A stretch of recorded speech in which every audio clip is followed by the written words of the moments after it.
40টা বছর হাজিদের খেদমত করেছে মদিনায়। চেহারাটা কি নুরানি, মাশাআল্লাহ। কয়েকদিন আগে ইন্তেকাল করেছে। আর প্রতিদিন 40টা ফ্লাক্স ভরে নিয়ে এসে 40 বছর পর্যন্ত উনি ফ্রিতে চা, কফি, খেজুর হাজিদের মধ্যে বিতরণ করেছেন। বিশ্বাস করেন, আমি যদি একটা দিন এখানে চা বা কফি বিতরণ না করি নবীর মেহমানদেরকে, আমি ঘুমাতে পারি না, আমার শান্তি লাগে না। আল্লাহু আকবার, কি লেভেলের মানুষ ছিলেন! একটা না, দুইটা না, 40টা বছর মানুষকে ফ্রিতে চা কফি বিতরণ করেছেন। আতিকুল্লাহ জামালপুর থেকে প্রশ্নটি করেছেন যে, মোহতারাম, সম্প্রতি আপনি হয়তোবা জেনে থাকবেন মদিনায় একজন প্রবীণ মানুষ ছিলেন যিনি 40 বছর হাজিদেরকে ফ্রিতে চা কফি খাওয়িয়েছেন। সম্প্রতি তিনি মারা গিয়েছেন। এই ভদ্রলোক যে 40টা বছর হাজিদেরকে ফ্রিতে চা কফি পান করালেন, এটার যাজা বা প্রতিদান কি হতে পারে? এ ব্যাপারে শরীর বক্তব্য জানতে চাই।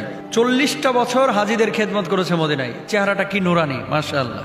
কয়েকদিন আগে ইন্তেকাল করেছে। মানুষ ফ্রিতে মানুষকে 1 কাপ কফি খাওয়ায়, তারপরে 30 দিন বলে। অনেক মানুষ আছে আমাদের আশপাশে, হ্যাঁ খাওয়াইছি না। আর প্রতিদিন 40টা ফ্লাক্স ভরে নিয়ে এসে 40 বছর পর্যন্ত উনি ফ্রিতে চা, কফি, খেজুর হাজিদের মধ্যে বিতরণ করেছেন, নিজের অর্থায়নে, সাহায্য সহযোগিতা নিয়ে না। মজার বিষয় হচ্ছে, এই ব্যক্তি কিন্তু সৌদিয়ান না, উনি এসেছিলেন সিরিয়া থেকে।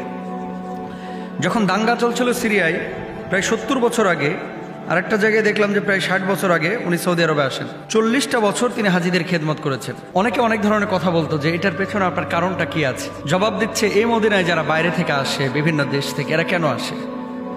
কারণটা কি? একমাত্র কারণ হচ্ছে রাসূল আকরাম সাল্লাল্লাহু আলাইহি ওয়াসাল্লামকে সালাম দেওয়া। আপনার বাড়িতে কোনো গুরুত্বপূর্ণ মেহমান, যদি আপনার কাজিন, আপনার আত্মীয় স্বজন আসে, আপনি কি তাদেরকে মেহমানদারি করেন না? করি। কার মেহমান এখানে? দেখেন, আল্লাহর ঘরের মেহমান বাইতুল্লাহ জিয়ারত করে নবীজির রওজায় গিয়েছে নবীজিকে সালাম দিতে। নবীজির ঘরের মেহমান, নবীজি থাকলে আজকে মেহমানদারি করতেন। নবীজি নাই, তো নবীজির সেই মেহমানদের আমি মেহমানদারি করছি।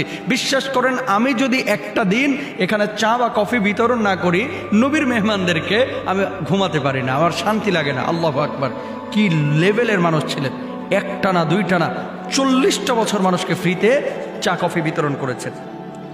এখন প্রতিদান কি? প্রতিদানটা কি?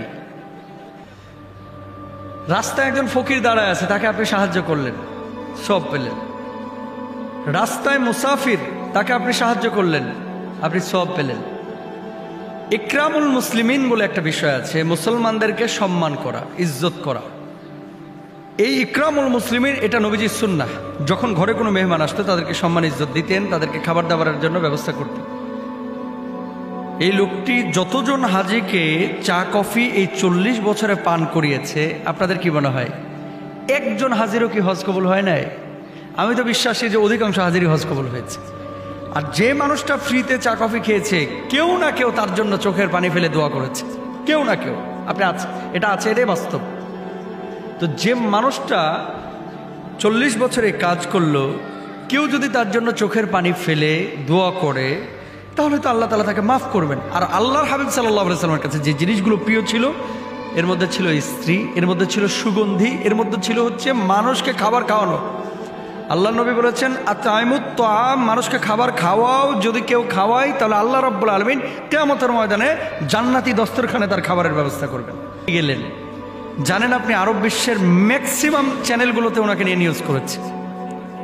3-4 দিন আগে যে মারা গিয়েছে, অধিকাংশ আরব বিশ্বের বড় বড় নিউজ পোর্টালগুলো ওনাকে নিয়ে নিউজ করেছে। 4টিখানি কথা না।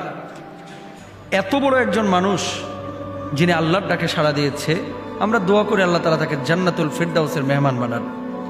তবে আমাদের শিক্ষা নিতে হবে, আমাদের আশপাশে যাদের বাড়ি আছে মেন রাস্তার ধারে, এই যে চৌচির হয়ে যায় তেষ্টায় বুকটা, পানির জন্য অনেক মানুষ বোতল তো কিনে সবাই খাইতে পারে না। ঢাকার ভিতরে হোক, উত্তরার ভিতরে হোক, গ্রামগঞ্জে হোক, আপনার বাড়িটা রাস্তার ধারে, উনি খেজুর আর কফি বিতরণ করেছে 40 বছর। আপনি অন্তত 6টা মাস পানি বিতরণ করেন। বলবেন, হুজুর দাঁড়ায় থাকার এত সময় আছে? আর ওখানে ট্যাপ লাগায় দেন না, টিউবওয়েল বসায় দেন, অথবা ফিল্টার লাগায় দেন ওখানে, যে যাদের খাওয়া পানির প্রয়োজন হবে এখান থেকে পানি পান করে যাবেন। শুনেন, সবসময় বুফেতে 600 টাকা 800 টাকা খরচ করে মানুষকে খাওয়ানো লাগে না। প্রচণ্ড তেষ্টায় এই চৈত্র মাসে, বৈশাখ মাসে 1 গ্লাস ঠান্ডা পানি দিয়েও মানুষের অন্তর জয় করা যায়।